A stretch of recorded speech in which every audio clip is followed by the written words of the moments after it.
All right, music fans, welcome back. Harmless Dave here, talking about real music in real time for real people just like you, just like me. This video is going to swing more over to the political, geopolitical side of things. And, lately I've been talking a lot about lawsuits and trademarks and all that with a certain band. But I've decided to take this one on here about Roger Waters. I think he's going to be banned from Poland, it looks like. Holy crap, Batman, right? Okay, before I talk about that, though, a book that relates to this, you may have seen this behind me, probably, yeah, over on this side, kind of to the back here. This is the brilliant Scott Horton and his book, Enough Already, Time to End the War on Terrorism. Yeah, I'm kind of a peacenik, right? I kind of am. Let's give peace a chance. On some things, I'm, see, I don't believe in categories anymore. I don't believe in the left right paradigm anymore. I believe good versus evil. I believe right versus wrong. I believe peace versus warmongering. And this book talks about how the United States has been involved with war profiteering now for a very long time. And the evidence is really overwhelmingly just everywhere. It just is. And Roger Waters, right, getting banned from Poland, most likely because, hey, he had the wrong view on the war in Ukraine. And he doesn't like Putin either. He's a guy who says, look, I think Putin is kind of a punk. He's a gangster, I've heard him say. But he also says, look, if your country was surrounded by a bunch of other countries, we'll just call them, for the sake of argument, we'll call them NATO, right? So your country is surrounded by NATO. You're the Russian Federation, and you got troops in Kazakhstan or Mongolia or Belarus, right? And of course, in Ukraine. You've got a ton of them in Ukraine. And the eastern part of Ukraine is being shelled by the western part of Ukraine because the people in the east who are geographically closer to Russia, right? Those people, they don't relate to the other part of the country. It's kind of like a civil war, right? And the United States goes in there, installs a dictator, or not a dictator, but their own handpicked puppet. And for 8 years, one side of the country gets shelled and bombed and shot at, and the media doesn't cover it. And these people are ethnically Russian, right? And so Putin gets tired of this and says, you know what? You guys, we had this agreement. I think it was called the Minsk Agreement. You guys just ignored it. In fact, Zelensky, the guy who was elected and who's still there, he ran on, upholding the Minsk Agreement, right? So he didn't do that because someone else over there, this group of nice people called Azov, right? Azov Battalion. They, I think, are pulling the strings, just like I think someone over here in the United States is pulling the strings and has been. A group of people or a large bunch of sort of shadowy figures. I think George Carlin said it best. It's a big club and you ain't in it, right? So anyway, Roger Waters says these things, and the people in Poland are not happy. And they're going to declare Roger persona non grata, which I believe means a person that doesn't exist or a person that's not allowed in the country at all. Waters did cancel a couple of concerts in Poland back in April. He claims that it wasn't for the reason that, say, the people there were ticked off at him for taking the stance that he's taken on Russia, Ukraine. Now, keep in mind, Roger Waters, whether you like him or not, whether you like his music or not, I don't like his views on a lot of other topics. I'll just put that out there. He kind of irritates me on certain cultural things.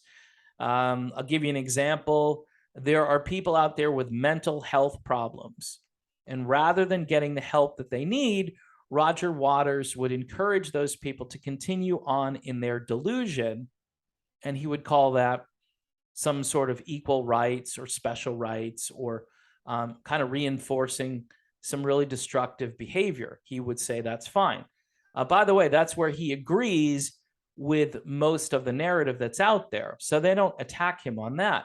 But when it comes to foreign policy, look out, because he's kind of a dissenter. He kind of jumped off the ship, and I think he knows what he's talking about. He's a voracious reader.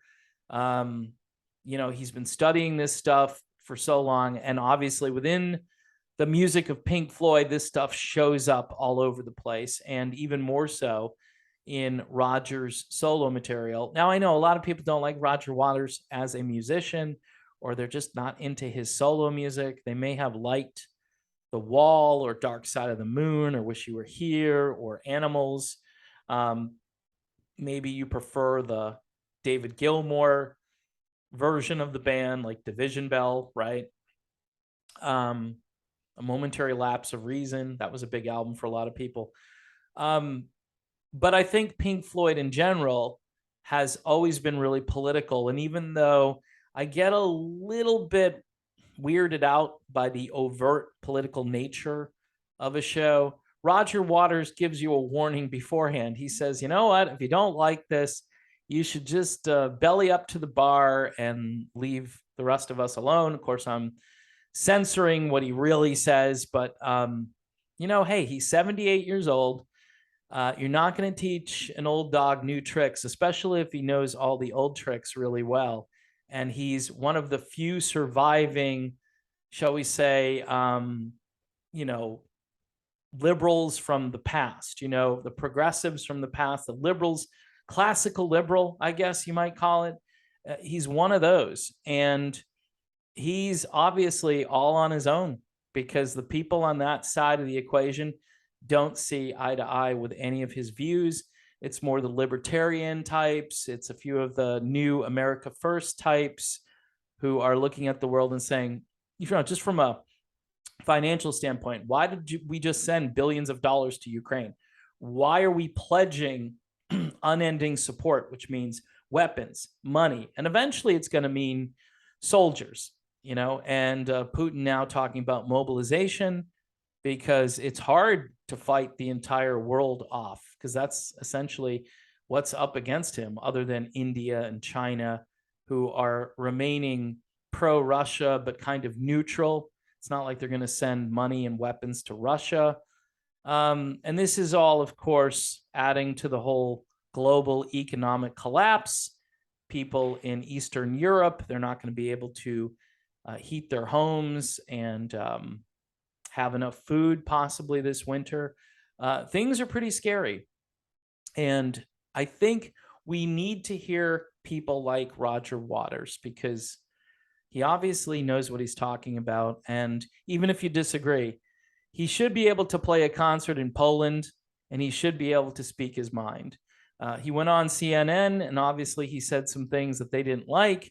And anybody who goes on CNN and says stuff that the people on CNN don't like is typically a good person, as far as I'm concerned, right? That's the way I look at that. All right. So Roger Waters and maybe getting banned from Poland. Who knows? And that would be ironic, right? After The Wall, wouldn't that whole thing just, it's kind of weird how the arc of history does some weird things, and it creates strange bedfellows, and people who you once didn't agree with on anything become much more reasonable to you. And that's exactly what's happening right now. Anyway, Scott Horton, you want to get like a history book on all of the stuff that we've been doing as a country when it comes to the endless wars that we've been waging, and wars that we lose on top of it. We don't win these wars. We just stop and we leave, and things go back to the way they were, aka Afghanistan, right? So yeah, it's really obvious. It's the definition of insanity, and we're doing it again in Ukraine. And I think Roger Waters, 100% right on his views about Ukraine and Russia.